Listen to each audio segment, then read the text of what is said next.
All initial opinions are this is genuine. What you're about to see may disturb you.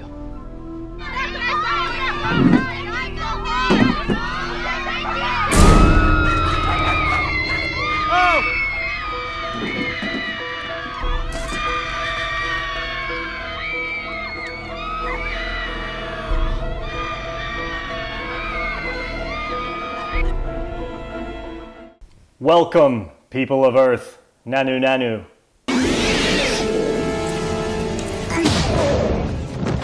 Welcome to Earth. You're probably wondering why we are greeting all of the Celestials. Nope. We have a special episode of the Desert Island Institute of Film, and it will become clearly apparent why we would like to make sure that everybody on planet Earth is comfortable. Get yourself a nice beverage. If you're new to us, I'm Big Paul. I'm Rick James. This is my son. Wait a minute. Who are you? If you're new to us, what's your problem? What's the matter with you? What are you, stupid? Yes. Go back to our first episode, tells you a little bit about us. I know you're thinking, oh, another podcast about a channel about movies. Get on with it. Yes, get on with it. Oh, I am enjoying this scene. Get on with it. Our goal is we want to turn you on. Whoa, whoa, whoa, whoa, whoa, whoa, whoa, whoa, whoa, whoa, whoa. Settle down. Whoa, pump the brakes, kids. Turn you on to maybe a movie that you never saw before. That's what I thought you said. Now let me offer this as a rebuttal. Or you know of it and you just don't know, I've just never taken the time. And so you sort of get to know, find some gems. That's what I always like when I go online, say, oh, I never heard of this movie. And so tonight our episode is... Well, what movies would you shoot into outer space to depict life on Earth? People of Earth. Yeah. Take us to your leader. Yes. This was really kind of an arrogant list to make. Both you and I are from the United States, right? Yeah. And have only lived in the United States. But Yes. now I know we have viewers from all over the world, and we have viewers as far as Istanbul. Istanbul.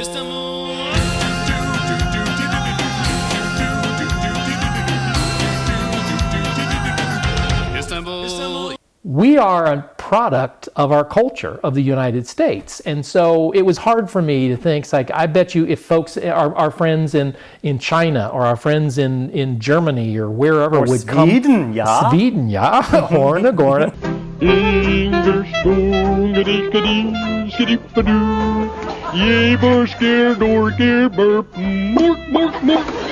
See, we just offended an entire... We try not to do that. We try to be very kind and gentle in our approach. Clamp it down, give Mr. Mouth a rest. Here we're closing. There, we're happy. Did you have an approach to getting your list? Well, I'm trying to think from, a weird perspective. Again, it's what perspective we have is going to be based on where we live. But I wanted to think like, okay, who am I shooting these at and who's getting them, right? So I think I wanted to send a little bit of a message with some of these, and others, again, it's hard to, like, the human experience in Kenya is going to be different than Australia, and I know neither of which. So I tried to just speak to what I know. Football on TV, shots of Gina Lee, hanging with my friends and twins. And I wanted to, again, it's the human experience. Try to encapsulate that, but at the same time, I don't want Independence Day to happen.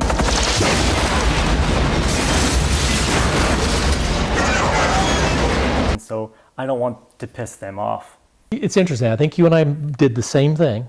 I think I probably did it in a much more erudite fashion with keen wit and intellect. This is my most erudite of lists so far. Pardon me, would you have any Grey Poupon? But of course. Grey Poupon. It even has wine. What is the universal experience for humans?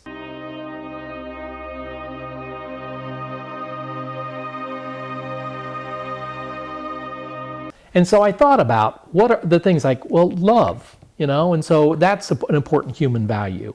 The family and the importance of family and love and justice and democracy and Truth, justice, and the American way. Once I came up with the skeleton for that, what are the essential for me, from my very Occidental worldview, what are those values? Then they sort of fell out pretty easily. Mm-hmm. You want to start us off? Number 7. Yeah. Well, I might just put my foot in my mouth. Because again, I think the first movie is a little bit of a message. So I want him to know, homie, don't play that. See, as you can see, the more you f*** around, the more you're going to find out. So I shot Starship Troopers at them.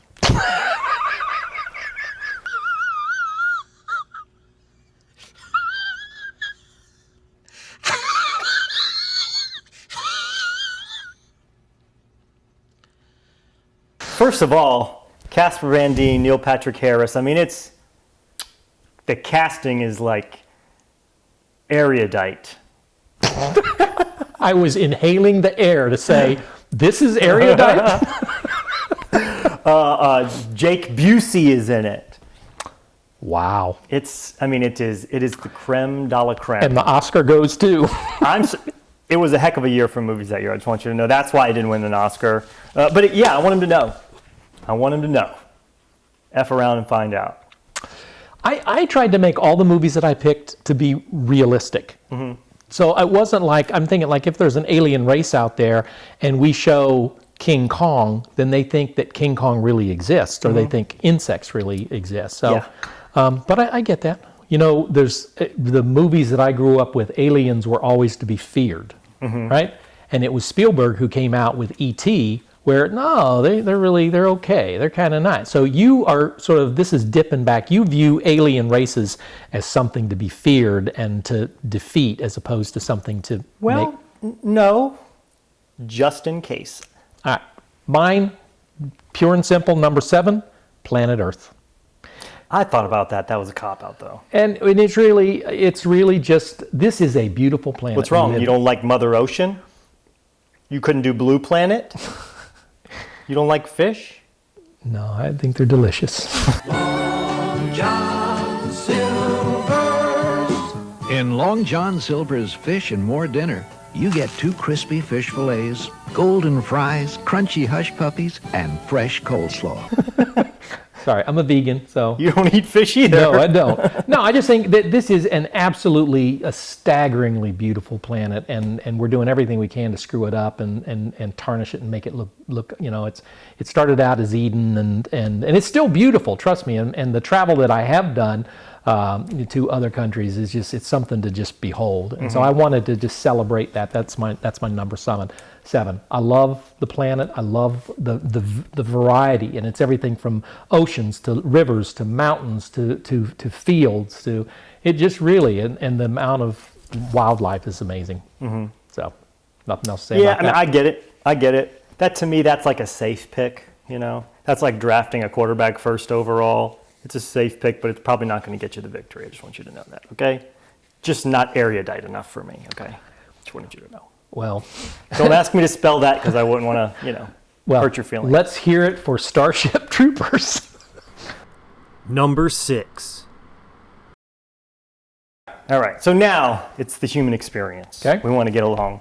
We sent them the lasers, so now I want to uplift them a little bit. And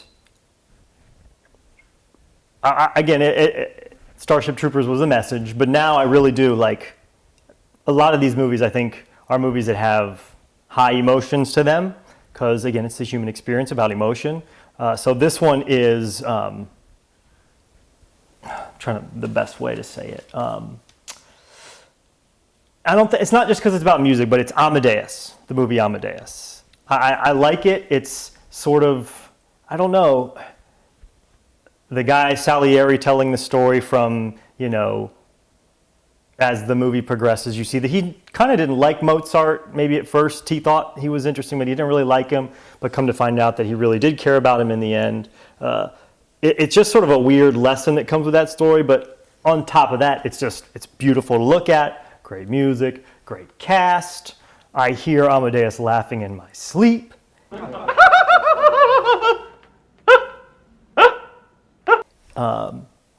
Again, I don't know. I really genuinely don't know why I picked the movie, but when I saw it, I just knew it was like, I got to put that one in there. You know, the one of the values that I sort of celebrated in my 7, the arts. I mean, that's clear. That's the missing one for me, because as a people, we create, whether it's music or arts or film. I mean, that's something that, man, I love that. Think about how our lives are enriched, and I love that movie. You know, great film, and that might be for some of our younger viewers saying, I don't like classical music at all. Let me tell you, it's a drama. It's a period piece. It's staggeringly like realistic, and I think its portrayal, again, it's well acted. Yeah. The music is on another level, and the only reason why it's this far down the list is I kind of wanted to do chronological order in a little bit, so that's why this kind of started here. So that happened in history about the same time that Starship Troopers did. I told you I was sending the message. That's the fist. The first one was the fist. Okay, all right. My number 6. I celebrate the good, the bad, and the ugly in my list. And you know what? As much as I love my planet, I love my brothers and sisters around this world, we sometimes aren't very kind to people. And so my number 6 is Spike Lee's Do the Right Thing. And it's essentially, if you haven't seen it, man, that's a good one. I looked through the IMDb 250 and it wasn't there. Oh, I kind of just. I guess you're just more erudite. I guess I am. No, it really is the year that I don't remember the year that it came out, but I do know that, in my opinion, it should have been the Oscar for Best Picture that year. And it just sort of looks at the hotbed of a inner city and racial tensions kind of stuff. It asks a lot of questions and doesn't really go about answering some of those questions. And I know that when it first came out, people were worried and like it's going to cause people to riot in the theaters and stuff. And I found it to be something to have conversation with. And that's something that I think we're losing in our culture, that we don't talk as much. We everybody has an opinion with social media. A lot of times those opinions are anonymous, and we all know, you know how ugly things can be online. Mm-hmm. We need to come together. We need to celebrate, humanity and embrace all cultures, all races, ethnicities. And I just think that this was a good movie that I would encourage you, if you haven't seen it, to watch it, and watch it with somebody that looks different than you do, and then just talk about it, and then you will find that something can come out of that. But I think it's I don't want to sugarcoat Earth to aliens. I completely and utterly 100% agree. It's a good movie too, but luckily for a lot of people that love movies at film school and things like that, it's usually one of the first they throw at you. And it actually kind of, we talked a previous episode about Kenneth Branagh and sort of the vibe from his movies. For some reason, Do the Right Thing sort of fits into that a little bit, and just sort of the way that I think that the visuals and everything sort of act in it. So it's different in its approach, I feel like, and Spike Lee's best movie by a mile. I like X. I like Malcolm X, those two, and I like Get on the Bus. I like a lot. I mean, I'm not saying it's a bad, but I just think that that's his class movie right there. But that's the one that I. Yeah. Yep. It's a good segue into my number 5. Are we on number 5 now? Scream 4. No. Let's be serious, okay? This is a Man. serious matter. Okay. Number 5 for me, director Steve McQueen. And again, it's about the human experience when we want to be realistic. But I want to touch on slavery and race in these institutions. It's not just black and white, literally and figuratively. So 12 Years a Slave. Great movie. Tough movie to watch at times in there. I agree. But they're, Benedict Cumberbatch and Brad Pitt's characters, they give you hope in there. Without obviously there's not a lot of hope in that movie, but there is some, and I think that's central to it. Incredibly well casted. Yeah. I think that great director. Oh my goodness, what's his name? Oh, Michael Fassbender. The reason why this is on here too, by the way, is because I had his name on another list, best villains, something I'm working on. He's a scary dude in this movie. It's got Lupita Nyong'o. Yeah, Nyong'o. She's in it. I think that was like the role that sort of kicked her into the spotlight as a slave. Oh my goodness, man. Yeah. What a tough movie. Good choice. Yeah. Good choice. You're welcome. My number 5 continues in this process of being able to, of dialogue and discussion, and really moves into the area of justice. And I think, at least from my standpoint, growing up in the United States, democracy, our justice system, it's 12 Angry Men. And I thought about that one too. It is, for those of you that haven't seen it, it's a brilliant piece of filmmaking. The entire movie takes place in one room.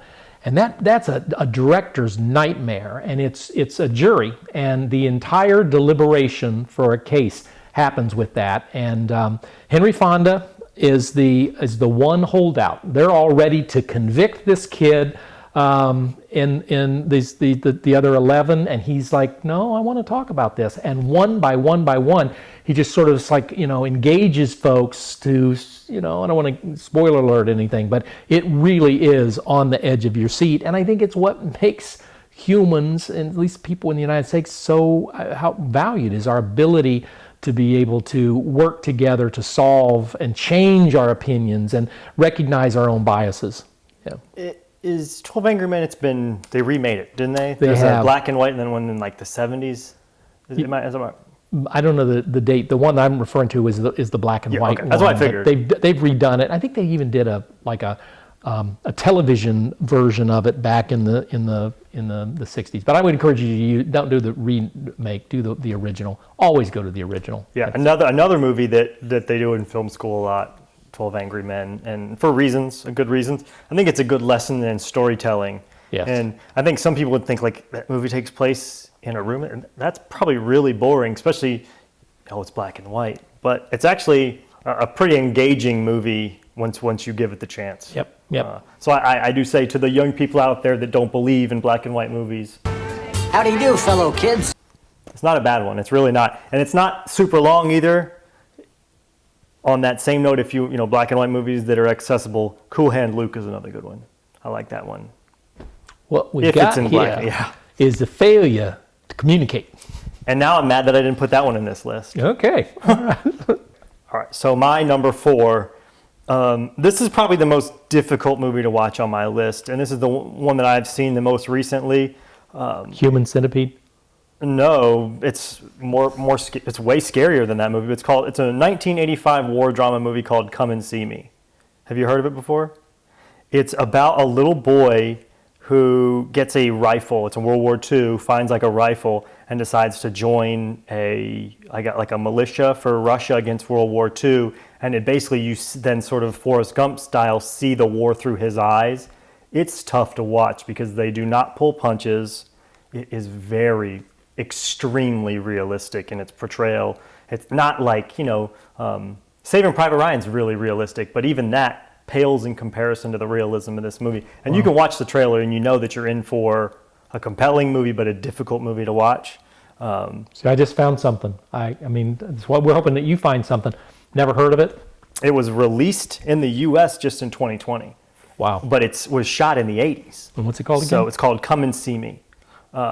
I believe, and what I think it was released as Come and See, maybe. I think I had some difficulty in looking up, but the one that I'm referring to is called Come and See Me, and it was released in America recently, which is how I stumbled on it. I thought it was a horror movie. I thought it was going to be about aliens. Started watching it, didn't stop till it was over, and heck of a movie though.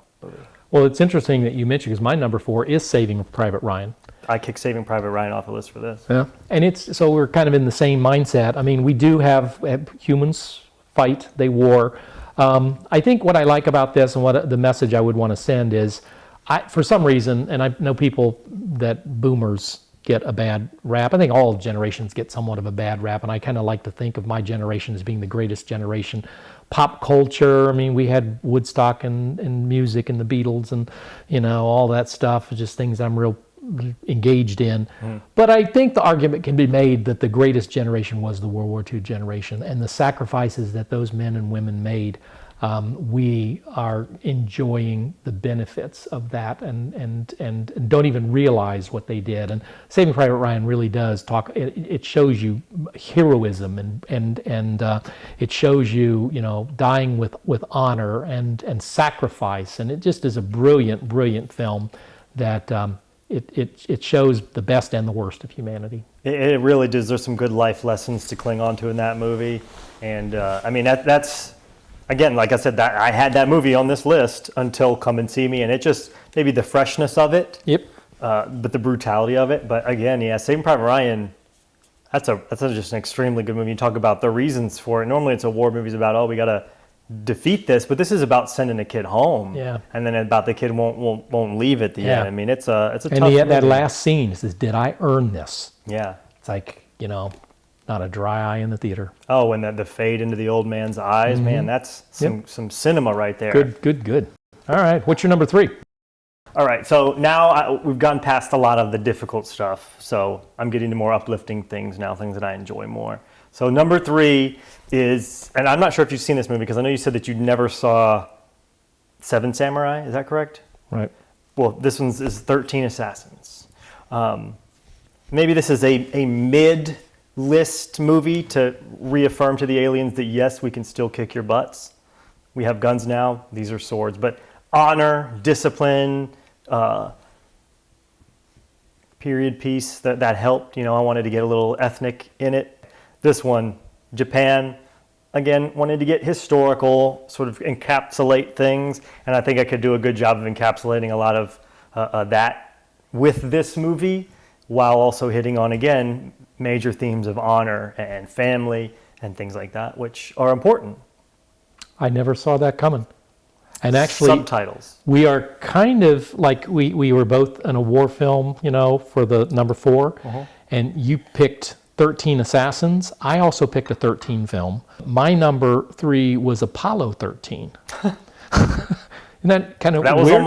That was one I kicked around in the noggin. Houston, we have a problem. We are really smart. Humans are just really, the ingenuity, our ability to solve problems, just getting, you talk about the physics of getting a rocket to be able to launch, to get a rocket to go go into space, to land on the moon. I mean, just the science behind that. I mean, we really are smart people. And my favorite scene in Apollo 13 is a problem comes up, and they go in and they dump a box and says, we got to solve the problem, and this is all we can use to do that. Gene, we have a situation brewing with the carbon dioxide. We had a CO2 filter problem on the lunar module. 5 filters on the limb. Which were meant for 2 guys for a day and a half. So I told the doc. You're already up to 8 on the gauges. Anything over 15 and you get impaired judgment, blackouts, the beginnings of brain asphyxia. What about the scrubbers on the command module? They take square cartridges. The ones on the limb are round. Tell me this isn't a government operation. This just isn't a contingency we've remotely looked at. Those CO2 levels are going to be getting toxic. Well, I suggest you gentlemen invent a way to put a square peg in a round hole. Rapidly. Okay, people, listen up. People upstairs handed us this one, and we gotta come through. We gotta find a way to make this fit into the hole for this, using nothing but that. Let's get it organized. Okay, let's build a filter. Better get some coffee going, too, someone. That celebrates, man, we really are a terrific people. So. Yeah, great movie, and that's the scene that I think of too. He's like, we got to figure out how to stick this in this with only this, and they dump the box out. But going back to you talking about human ingenuity, I kicked around this one and The Martian for the same reasons. If you really sit to think about it, right? So they're in space. This is the first time they've been in space, these men. Right. And now it's broken. You're in space and you got to get back to Earth. How impossible is that?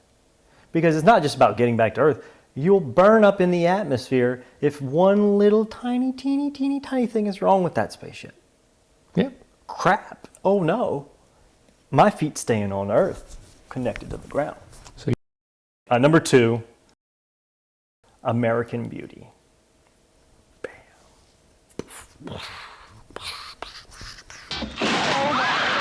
I love that movie. Sam Mendes, the director, yes, Sam Mendes, is one of my directors on another list I think we're going to be filming real soon. Okay. Yeah. So what about that? What is that? It's not a particularly happy ending to a movie, but I think it again, it's all about being human, right? And I think there's something that's the way that he sort of falls apart in that movie about the American dream, and I think there's themes of voyeurism in this. I don't know what it is, to be I just don't know. But it's one of those movies that I think there's magic to it. It was one of those days where it's a minute away from snowing. And there's this electricity in the air. You can almost hear it, right?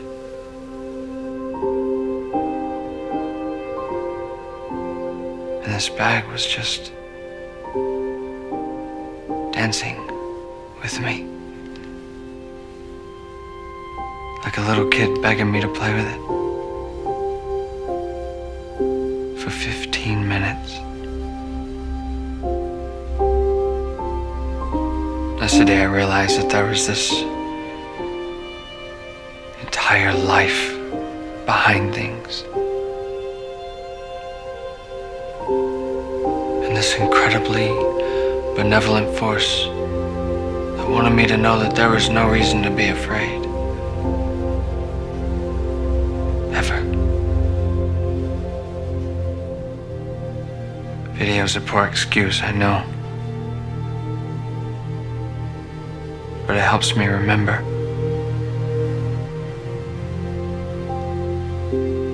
I need to remember.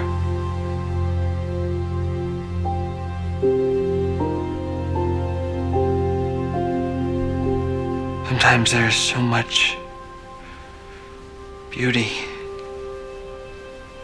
in the world.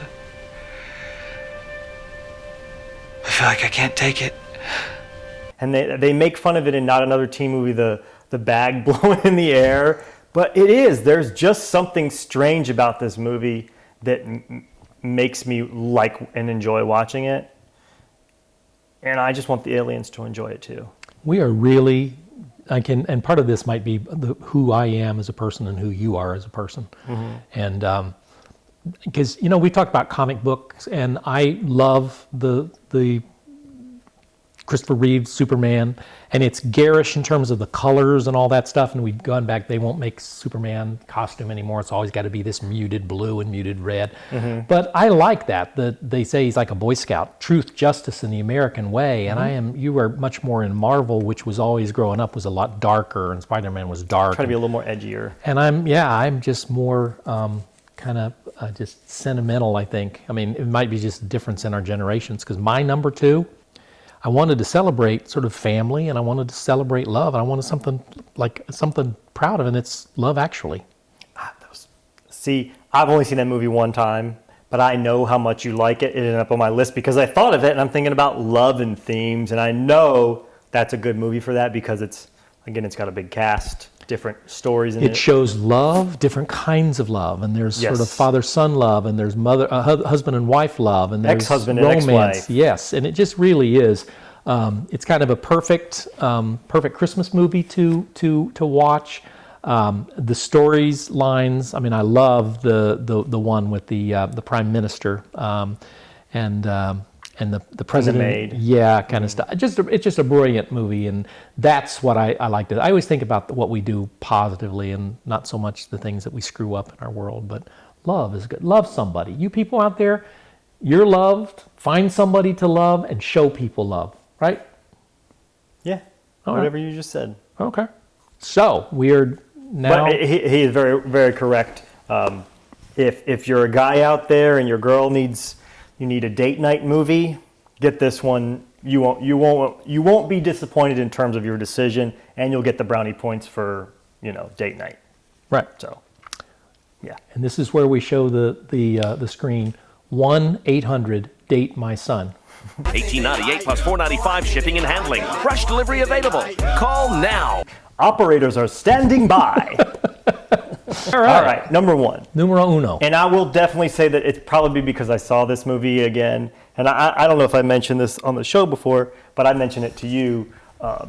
I have a weird thing that I do with movies and shows that I enjoy where I want to re-enjoy them. So I don't, like, for instance, with The Office, the TV show The Office. I love The Office. It's one of my favorite shows. I watch it all the time. But I refuse to watch the last half of the last season because then there's no more new Office ever. I still have Office to watch because I never finished it. Same thing goes with like movies that I really enjoy. I'll watch it and then I don't want to watch it. I've bought movies and then saved them for 2 years and not watch them because I want to re-enjoy it. Well, that happened, and my number one is Whiplash, the movie. You know what I'm talking about? Mm-hmm. With, wow, I just totally blanked on their names. J.K. Simmons, Miles Teller. It's like 12 Angry Men. You're in a room with these two guys. The movie is over in a second, it feels like, because I'm just so into it. But to watch these two actors go toe to toe with one another, it's an amazing movie. And when I saw it again, I had forgotten how it ended. So I got mad because I thought it was over before it was over, and then you finally see towards the end. It's a freaking brilliant movie. And 2014, and we've talked about doing another video about the top years in film. 2014 is going to be on that list for very sure. And this is one of the reasons why. I never saw that coming. I love this freaking movie. And I love the message that it sends. It makes me want to try harder in life. I don't know, it's just a great movie, man. It's realistic too. The actors that they chose, they didn't get heartthrobs. Miles Teller's got some scars on his face, and I've seen him in other movies where they will sort of remove it. They didn't do that. It's just a great movie, man. It really is, and I agree with you. And the performances, it's unlike. You used to go to the movies and you see an actor or actress and they're the same in every single movie. Mm-hmm. Like, I don't know, somebody comes to mind as Will Ferrell. This is unlike anything that they've ever done in since then. It just came. It's like Hannibal Lecter with that just I'm blocking on his iconic roles. Yeah, for sure. All right. Well, my number one, The Chosen. Now, you know what I'm talking about? Mm-hmm. I wanted a movie that reflects faith. And, we've talked about faith-based movies and how bad they are. And this is a brilliant depiction of the life of Christ. It's episodic. It's crowdsourced. It's the most successful crowdsourced project in the history of television and movies. And it is. I know you're saying, I don't want to watch anything about Jesus, and I don't want to, no, and it's bad, or the Bible, and all this stuff, but I'm telling you, it is completely riveting. Every episode, I'm in tears, and it talks about what's the best in people, and basically, if you sum up, in my opinion, you sum up the Bible, it comes down to two things: love God, love people. That's it. That's the whole story, And that's what The Chosen does, and I think that's what I want aliens to know. Anyway, we hope you had fun, and we'd love to hear what you think. And personally, we'd like you to know which of if you had to vote these 7 films, his 7 or my 7 that would represent the planet Earth, which of those would you... I'd be interested to see what people would say. I would. We really do. We want this to be interactive, and as we say, we would encourage you to... we want guests on here. It's very simple. How you can apply to be on the show is simply write your name and your address on a postcard, and we also want you to jot down if you have ideas for our show. What 7 that you would like to talk about on here. Whatever. Yes, but anyway, you just tape that card to a 5-pound can of caramel cheese corn from Garrett's Popcorn and ship that to the address on the screen, and we will get back. We're going to be selecting people and getting folks to be on our show. So we hope you had a good time, and see you at the movies. Y'all come back now, yeah? Yeah.